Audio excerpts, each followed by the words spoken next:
You know those moments? The ones that split your life into a clean before and a catastrophic after?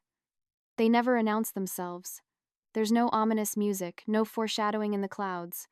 They arrive on a perfectly ordinary Thursday, disguised as a phone call while you're scrolling through mindless videos on your phone, waiting for the clock to hit 5. That's how it happened to me. I'm Adrian. I'm 32. And my life, the beautiful, meticulously curated life I had built, was annihilated because my son fell off a slide. I remember the sterile, beige walls of my cubicle at the insurance firm. They were covered in pictures of my family, a smiling fortress against the monotony of my job. There was Garrett, my husband, his arms slung around me on a beach in Hawaii, his dark hair ruffled by the wind. And our 3 kids, Caleb, our serious 12-year-old, Finn, our quiet 10-year-old, and Thea, our little firecracker at 7. A perfect family, my perfect family. I was watching a video of a golden retriever failing to catch a ball when Garrett's name flashed across my screen. I almost ignored it. He rarely called during the day unless it was an emergency, and I was in the middle of a mandatory team-building email chain. But something, a flicker of unease, made me answer. "Hey," I said, trying to sound breezy. "Hey, Aid." His voice was off, taut. He was trying for casual, but there was a tremor beneath the surface, a vibration I hadn't heard before. "Quick question. What's Caleb's blood type again?" The air in my lungs turned to ice. My stomach didn't just drop, it plummeted, crashing through the floor of my carefully constructed world. For 12 years, I had successfully navigated the labyrinth of parenthood, expertly steering Garrett away from any and all medical specifics. It was my system. I handled the doctor's appointments, I filled out the forms, I kept the records.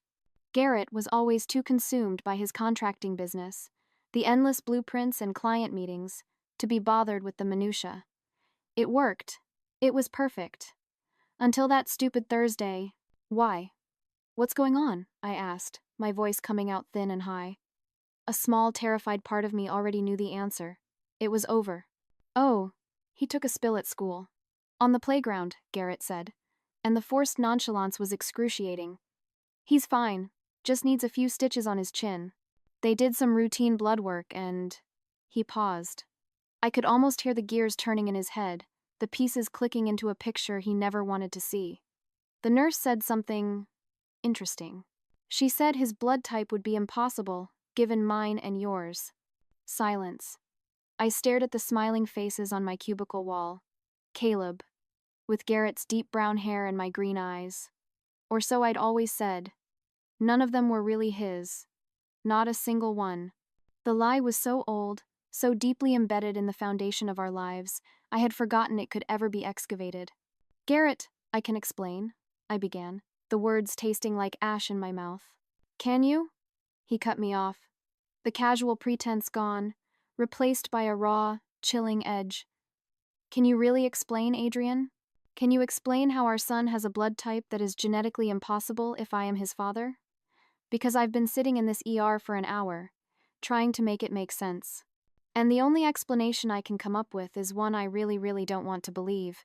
What could I say? Sorry, I've been lying to you for our entire marriage?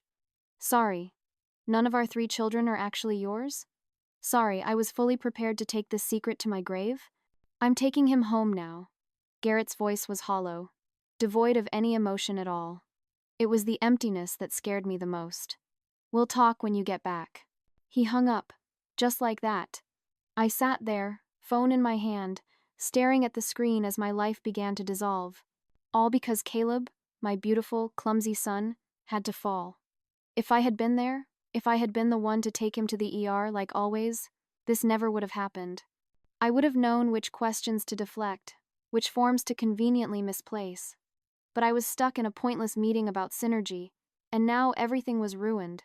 I spent the next 2 hours in my car in the office parking lot, the engine off, the silence screaming. What do? Do I run?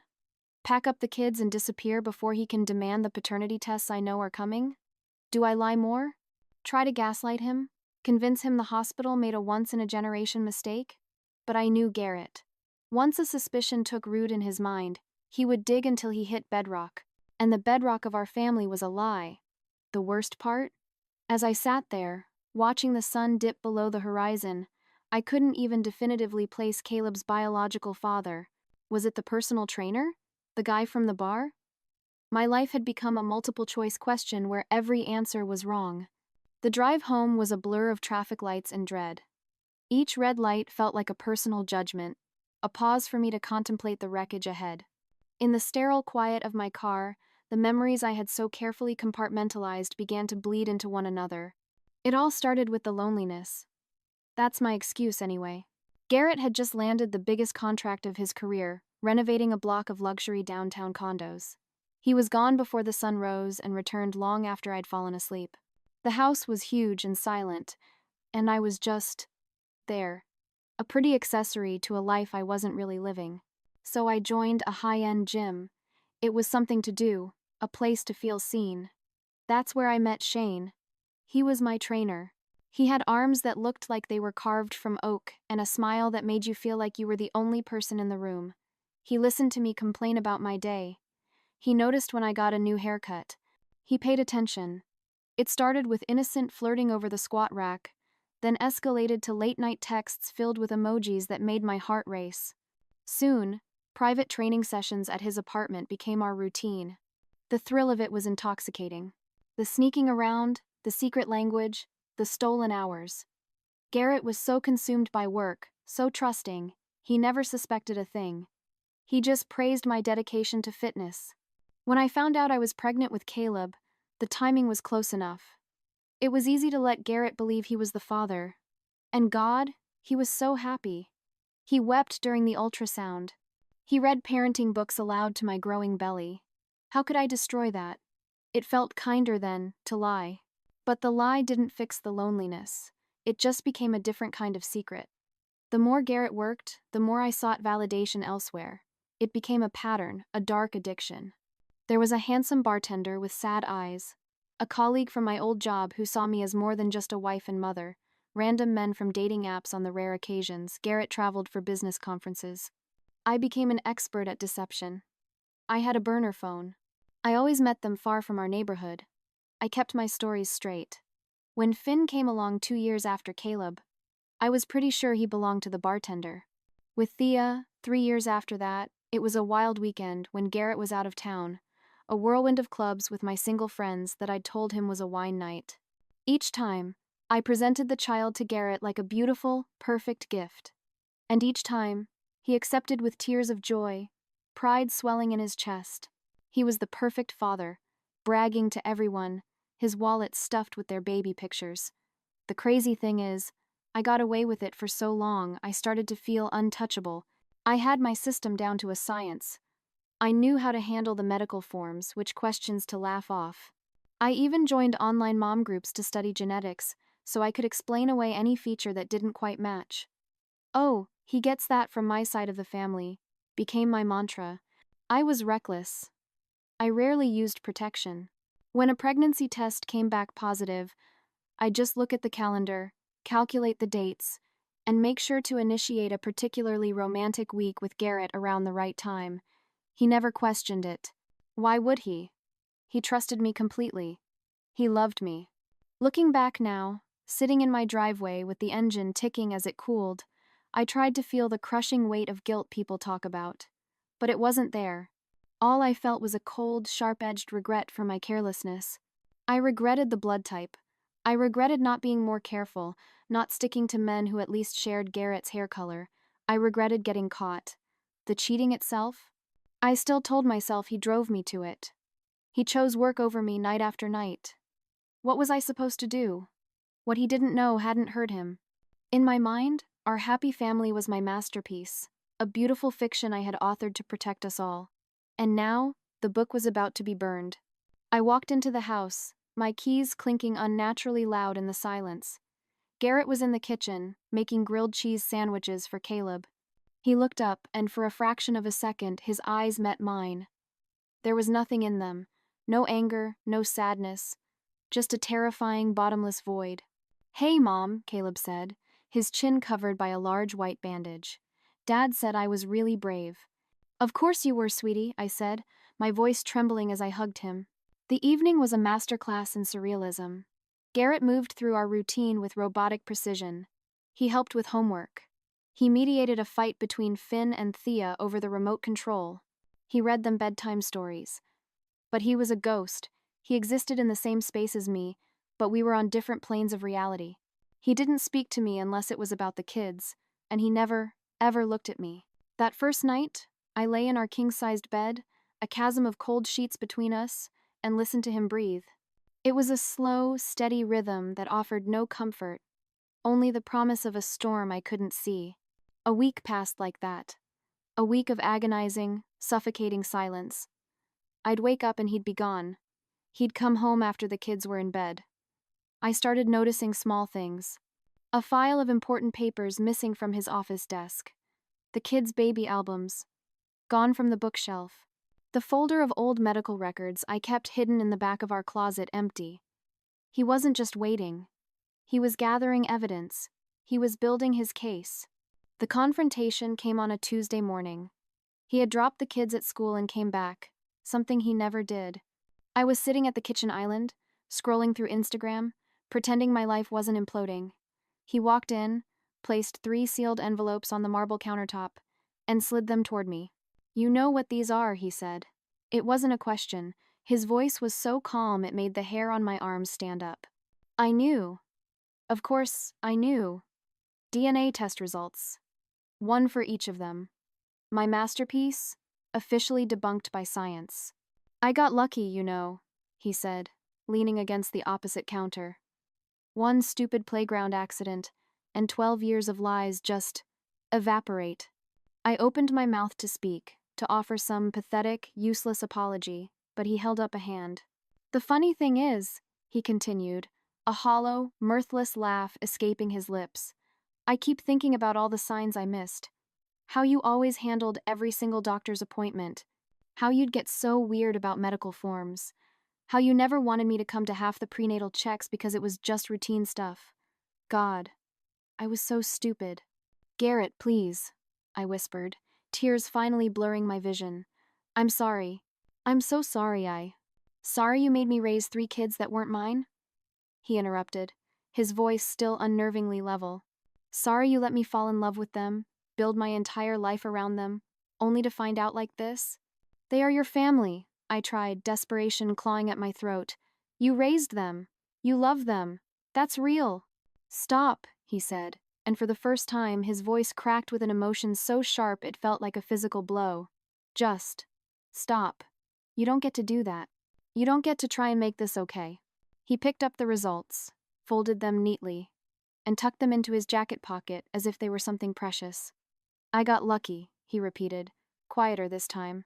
"Lucky I found out before another decade passed. Lucky I found out before they were grown. Lucky I found out at all." I watched, paralyzed, as he walked upstairs. I heard the slide of a closet door, the click of a suitcase latch. When he came back down, he was carrying a small overnight bag. Just one. "The lawyers will contact you," he said, his eyes fixed on a point just over my shoulder. "Don't try to call me. Don't try to explain. There's nothing left to say." I followed him out to the driveway, barefoot in my pajamas, the morning dew cold against my skin. He got into his truck, the truck he used for his business, the business he built for us. And that's when I saw it. He leaned forward, rested his forehead against the steering wheel, and his body was racked with silent, convulsive sobs. His broad shoulders shook, but he didn't make a sound. It lasted only a minute. Then he straightened up, wiped his face with the back of his hand, and put the truck in reverse. He drove away without a single backward glance. The first few weeks after Garrett left were a slow-motion explosion. The shrapnel came in the form of whispers and sideways glances.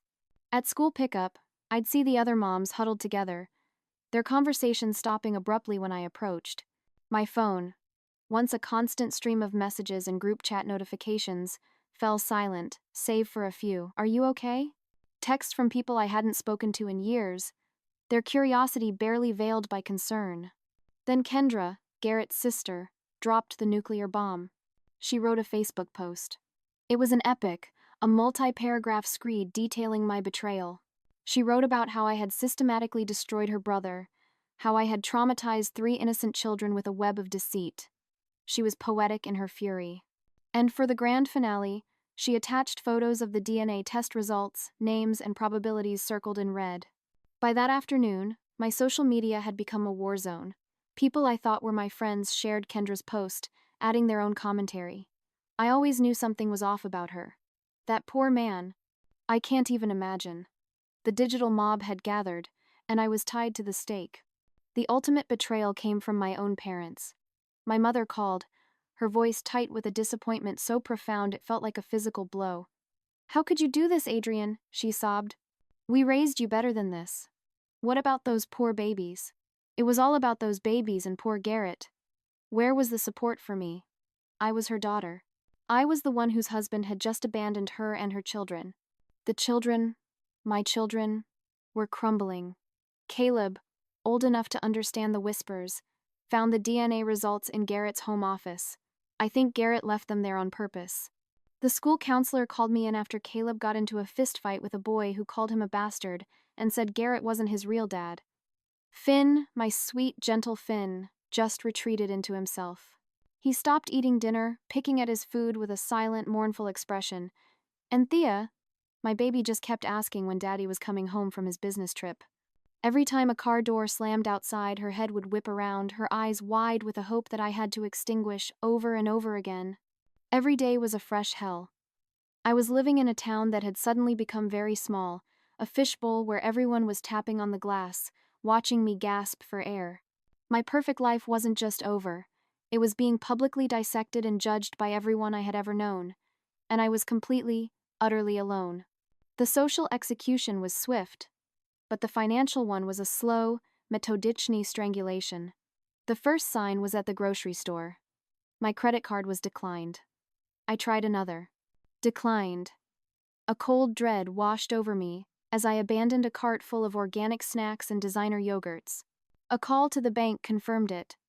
Garrett had frozen our joint accounts and canceled all my cards. A crisp, cream-colored envelope arrived a few days later. It was from his lawyer, a woman with a name that sounded like money and power. The letter was brutal in its clarity. Under state law, Garrett was not legally required to provide financial support for children who were not his biological issue. He was cutting us off. Completely. The calls started coming in. The private school, inquiring about thousands of dollars in unpaid tuition. The country club, politely informing me our membership had been suspended. Even my job became a minefield of awkward silences and HR meetings. Apparently, sleeping with past and present colleagues, and then becoming the subject of the town's biggest scandal, wasn't conducive to a positive workplace environment. I was restructured out of a job within a month. Kendra kept twisting the knife on Facebook. She posted passive-aggressive updates about Garrett's healing journey, pictures of him hiking, looking rugged and sad and noble, posts about him learning to trust again and finding himself. She even posted about him starting therapy, framing him as the sole victim, a warrior recovering from battle. She tagged all our mutual friends, ensuring I would see it. Then came the final, unimaginable humiliation. Garrett's lawyer, on his behalf, filed a motion to compel me to identify and test the biological fathers. It was framed as being for the children's right to know and, more practically, their right to child support. I had to sit down at my now barren kitchen table and make a list. A list of every man I had slept with over a 12-year period. It was a grotesque exercise in memory and shame. Do you know how hard it is to recall the last name of a man you met at a hotel bar 9 years ago? The results came back one by one, each one a fresh wave of chaos. Caleb's father was a married real estate agent I'd had a brief, sordid affair with at an open house. His wife found out through the court papers and went on a social media rampage of her own, posting about homewreckers and karma, effectively finishing off what was left of my reputation. Finn's father, as I suspected, was Shane, my old gym trainer. He now owned a fancy CrossFit box and was engaged to a fitness influencer. She canceled the wedding publicly in a tearful Instagram story that got thousands of views. And Thea, that was the real mess. A guy I met one night at a bar. I didn't even remember his last name until a DNA registry matched us. The school meetings were unbearable. Caleb got into another fight. The principal suggested family counseling with a pitying look. Finn's teacher sent home pamphlets on children in crisis. My inbox was a toxic swamp of messages from strangers, some claiming they might be the fathers, others just wanting to tell me what a horrible person I was. The real fathers were a pathetic joke. Shane argued he wasn't in a position to be a father and offered an insultingly small amount of child support. The real estate agent threatened to sue me for defamation and emotional distress. And Thea's father, after a second DNA test proved his paternity, simply ghosted his lawyer and disappeared. I was trapped, judged by everyone, supported by no one, and left to clean up a mess that felt impossibly large, all while my children's hearts were breaking right in front of me. 1 year later, that's how long it's been since the world ended. I now live in a tiny, 3-bedroom apartment on the wrong side of town. The kind of place I used to drive past and feel a pang of detached pity for the people inside. Karma, I guess, has a wicked sense of humor. The security deposit came from selling my Chanel and Louis Vuitton bags on a consignment app. The kids share rooms now. Caleb and Finn are bunked together, their arguments echoing in the small space. Thea has the smallest room, a closet really, filled with the few toys we could bring from the old house. They miss their space. They miss their friends. But mostly, they just miss Garrett. My life is a frantic juggling act. I work as a receptionist at a dentist's office from 9 to 5, smiling through the pain of condescending looks from suburban moms who know my story. At night, after the kids are asleep, I log on for my second job. Online customer service for a clothing company, typing, "I understand your frustration" until my fingers are numb. The child support from the bio dads is a farce, when it even comes. Shane made 2 payments before claiming financial hardship. The real estate agent filed for bankruptcy. Thea's father is a ghost. Garrett, of course, sends nothing. His lawyer was very clear. He has no legal obligation. It must be nice to just walk away. My Instagram memories are a daily torment, showing me pictures from 1 year ago. Our family trip to Disney, backyard barbecues, Christmas morning, a sea of expensive presents under the tree. Now my feed is just budget meal prep and DIY home repairs. I had to delete Facebook entirely. I couldn't bear to see another update about Garrett's amazing new life. Kendra makes sure everyone knows. He moved to Colorado, bought a mountain cabin, started a new, successful construction company. He's living his best life, while I'm living in the wreckage of ours. The kids are my constant, aching reminder of what's been lost.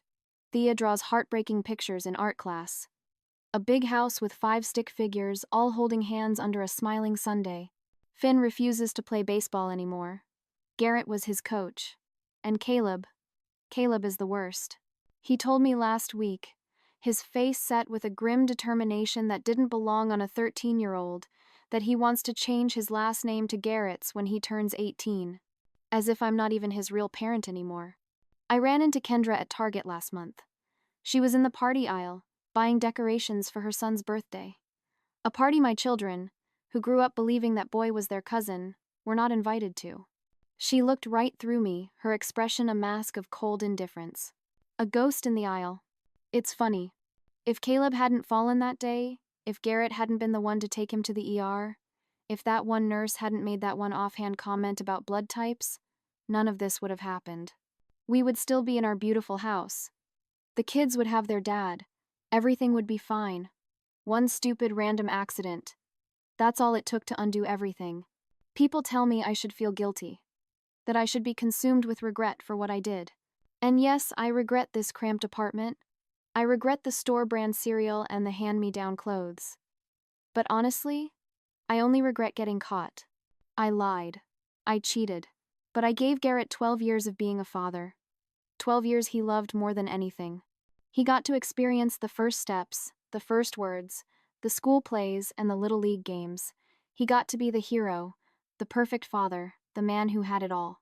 Yes, it was built on a lie, but it was a lie that made everyone happy. Now I'm here, watching my children grieve for a man who chose to abandon them, all because his pride was wounded. They say the truth sets you free. But whoever said that never had their secrets exposed by a random blood test. Whoever said that never had to face the reality of what happens when all your carefully constructed lies come crashing down and you're left alone in the ruins.